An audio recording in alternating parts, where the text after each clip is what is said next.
For almost 250 years, our democratic experience has been fought for, and it's endured. As governor of a state where many of those early battles took place, we're commemorating them next year. Those battles for freedom were here. That's why I cannot stand by and let this happen while Donald Trump and his co-conspirator, Greg Abbott, erode our democracy and drag us toward authoritarianism. Now, what Texas and Republican states are doing at the direction of Donald Trump, I say is nothing short of a legal insurrection against our capital. Legal meaning they're using the legal process. Does not mean it's legal, and it must be stopped. If Republicans are willing to rewrite these rules to give themselves an advantage, then they're leaving us no choice. We must do the same. There's a phrase, you have to fight fire with fire. That is a true statement of how we're feeling right now. And as I've said, another overused but applicable phrase, all's fair in love and war. That's why I'm exploring with our leaders every option to redraw our state congressional lines as soon as possible. Our state legislative leaders, Carol Heastie, Majority Leader Andre Stewart-Cousins, they're on board, as are their members. We're already working on a legislative process, reviewing our legal strategies, and we'll do everything in our power to stop this brazen assault. As I mentioned, these are profiles in courage sitting with me here today. They left their homes, left their families, left their loved ones in a world of uncertainty.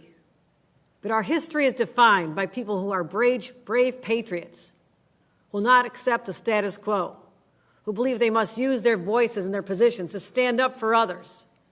And I could not be prouder to have an opportunity to meet them, each and every one of them, and hear their personal stories. And I thank them so much for making this journey. You are on the right side of history. And you're not alone. Thank you. We are in solidarity with each and every one of you and your colleagues in another state, hosted by my great friend, J.B. Pritzker, who welcome you as well. As I said, history will judge us on how we respond to this moment. But here in New York, we will not stand on the sidelines with the timid souls on the sidelines who don't care, will not invest their heart and soul into this battle. This is a war. We are at war. And that's why the gloves are off, and I say, bring it on. My name is Mihaela Plisa, and I proudly serve as the vice chair of the House Democratic Caucus and the constituents of House District 70 in Collin County. I just want to thank you for standing with us today and for your leadership. Your continued support reminds us that the fight to protect democracy is not confined to one state. The fight is for all 50, and I'm proud to stand with you. I'm joined here by my colleagues at the Texas House Democratic Caucus, public servants who came to this work not to chase power, but to protect people. I'm proud to stand beside them in this moment of national urgency. But before we get into the redistricting crisis in Texas, I want to acknowledge something else that we share in common that connects us, and that's the recent flooding that happened in both of our states. New York just experienced flooding. They put people over policies, and they declared a state of emergency. In Texas, today marks the 1-month anniversary where over 130 people died, the majority of them being children. An incident that our governor has still failed to attend any funerals for the victims. People are rebuilding their lives. Their homes have been destroyed. They're burying their children. Some of them only have the snuffies that their children were clinging on to for support. Did you guys know that there's a nonprofit that's been started in our state that's trying to help parents find those stuffed animals because it's the last thing their children had? Today on the House floor, House Republicans did not want to put flood relief, disaster relief. They didn't want to do anything for the people of Texas. They're bending the knee to President Donald Trump. The first bill put on the calendar today was a redistricting bill, an attempt to steal power. This cannot be allowed to stand. The playing field has changed, not just for Democrats, but all Americans. And it's time to meet them on the new field. Governor Abbott formed a select committee on redistricting. That committee held 9 meetings. We also had a committee on flood relief.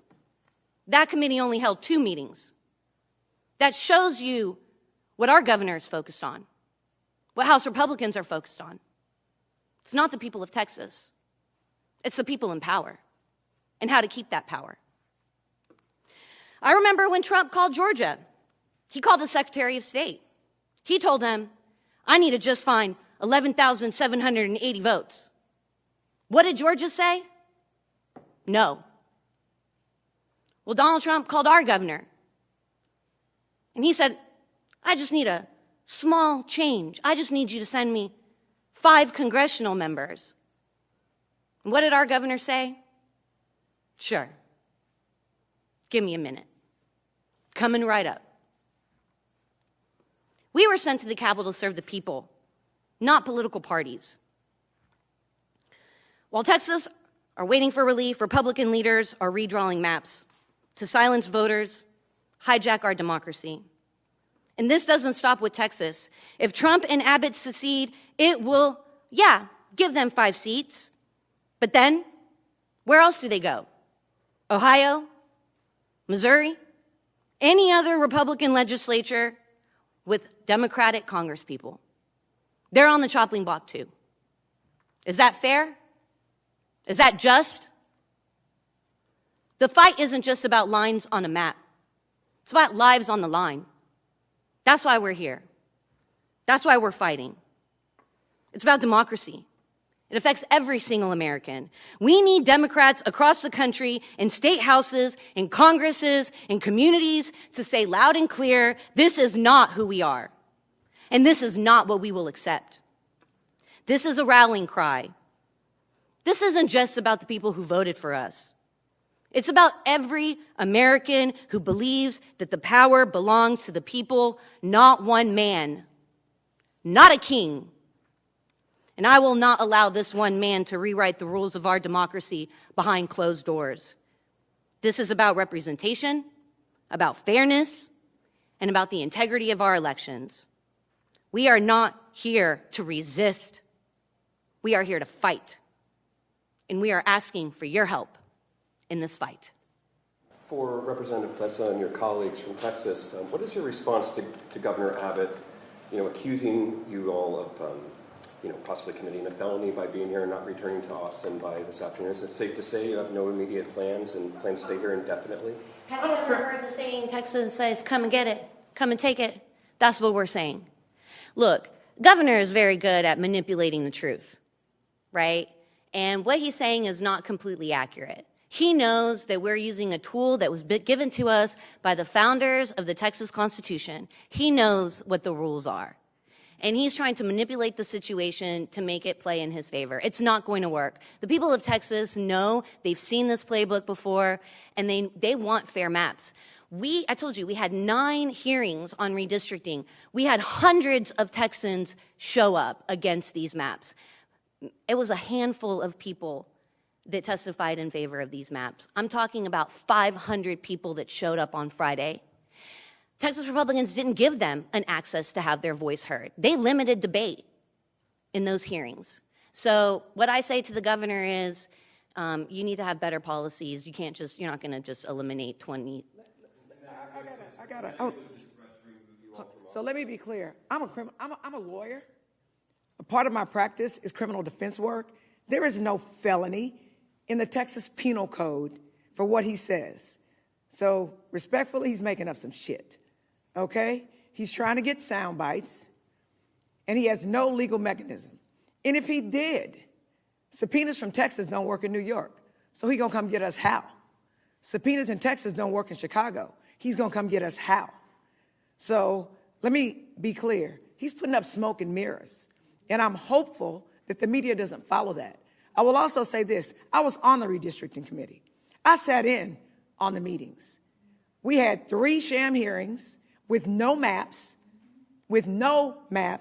where people were forced to testify that they were neutral on the maps because of our processes, when actually, I would say about 99.9% of the people were against it. So they set it up. So when the litigation happens, because it's going to happen, trust and believe, right? That there will be testimony saying that everybody was neutral on it, which is, excuse my French, a damn lie. Then, when they got the map on Wednesday, and let me be clear, it was the worst kept secret in Texas. I was on the redistricting committee, and I was wondering in January, why am I on the redistricting committee? I mean, it ain't a redistricting year. And we didn't meet once, right? But this was always the backup plan, always. I sat in on the hearings. It was a joke. The chair of the redistricting committee, Cody Vasut, is a lawyer. In the legislature, he is the expert on points of order. He knows the law. Cody pays attention to detail. During the redistricting committee meetings, well, I hadn't looked at anything. I don't know. I ain't seen no maps. Yeah, whatever you say. So you pin on me and you telling me it's raining and you expect me to believe it. Wrong answer. When they finally had the one public hearing with the map, and the secret was out. The stuff is going to get filed on Wednesday, and we're going to have a marathon hearing on Friday, is what they said. The plan was filed on Wednesday, and they had a 10-hour meeting on Friday. And the thing that was the most offensive to me as a person who went to these and asked questions about these, and let me be clear, the districts that are targeted overwhelmingly are black districts, okay? They are pitting Jasmine Crockett against Mark Vesey, and they are pitting Al Green against CD18, where there's a black representative. If you don't know who sat in CD18, I live in CD18, by the way, Barbara Jordan, Mickey Leland, Craig Washington, Sheila Jackson Lee, and Sylvester Turner. So those are the people they're trying to take out. So I'm real upset about it, and my constituents are real upset about it. But it's really interesting that the map person who says that some law firm drafted the maps and he don't know that much about the maps, I felt like I was in a bad edition of an episode of White Man's Burden. For the most part, he told us, grown people, speaking to us as if we were kids, said to us, you need to be happy. We didn't have to give you any hearings in the first place, and we know what's best for you. Well, I respectfully submit that they don't know what's best for us. They do not know what's best for us. And let me also be clear. My constituents demanded that I be here. So you think I'm going to listen to Donald Trump and Greg Abbott and Dan Patrick and the Attorney General who can't treat his wife right and who lies on documentation? So I think he needs to worry about going to jail. But my point is this. We, the Democratic contingent, we are paying attention to what our constituents are demanding of us. They've literally told us, if you don't quorum break, we will primary you. That's how important it is. People wonder, why should New York be concerned about what's going on in Texas? Why should anywhere be concerned with what's going on in Texas? I'm going to tell you why. My grandmother says this, if you allow yourself to be a rug, people will step on you. No one was paying attention to North Carolina in 2024. There were 7 Republican congresspeople. There were 7 Democratic congresspeople. Guess what? The Republicans rigged the game in North Carolina, and they took 3 seats. I'm going to say this one more again. That's Ebonics for those of y'all who don't speak it. They took 3 seats. Congress has a 3 Republican majority. Ding, ding, ding, ding, ding. So we weren't paying attention to what was going on in North Carolina. And look what we have. We got that big, ugly, terrible bill shoved down our throats. So guess what? I was paying attention. Fool me once, shame on you. Fool me twice, shame on me. Texas will not be North Carolina. We will not give him what we need. And we're marching. We ain't fleeing. We're fighting. And we are so incredibly thankful that the governor has hosted us, because we need allies.